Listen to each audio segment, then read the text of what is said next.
De winnaars van vorig jaar komen uit Horst. En dit jaar staan ik hier met 2 meisjes ook uit Horst. Kent je de winnaars van vorig jaar?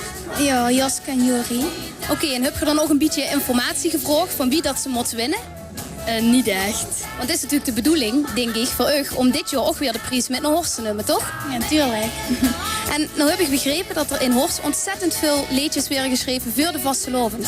Wat is er toch, ja, wat heet Horst nu met de vastelovend? Ja, we hebben een jeugdliedjesmiddag en daar doen altijd heel veel kinderen aan mee. Oké, dus als ze als jeugd vastelovend wil vieren, moet ze naar Horst komen, toch? Ja. Daar is het echt te doen. Ja, zeker.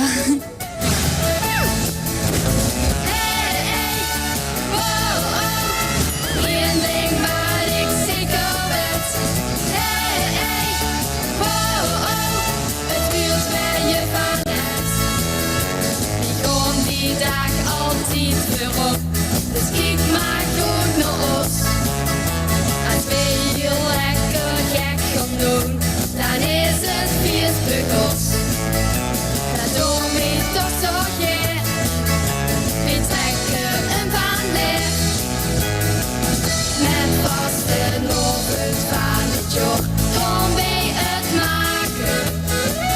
We gaan er met z'n allen duchtig tegenaan.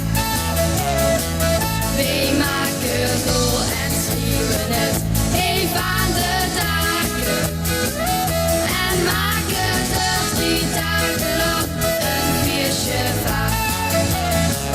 Kom, zet de stoel maar aan de kant en pak ons samen in de hand. Het gilt van het lichtgezet, gegluurd door eigen ogen in. Met vastelovend van het jaar gaan wij het maken.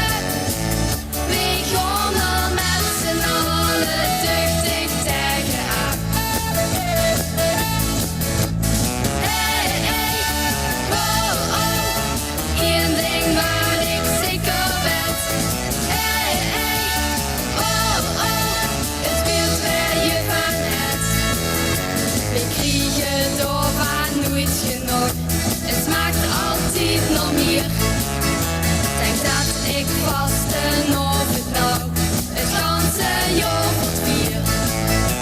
En vroegen allebei, kom jongens, stut naar mij. Met vastelovend van het jaar gaan wij het maken. We gaan er met z'n allen duchtig tegenaan. We maken rol en schreeuwen het even aan de daken. En maken er 3 dagen lang een feestje van.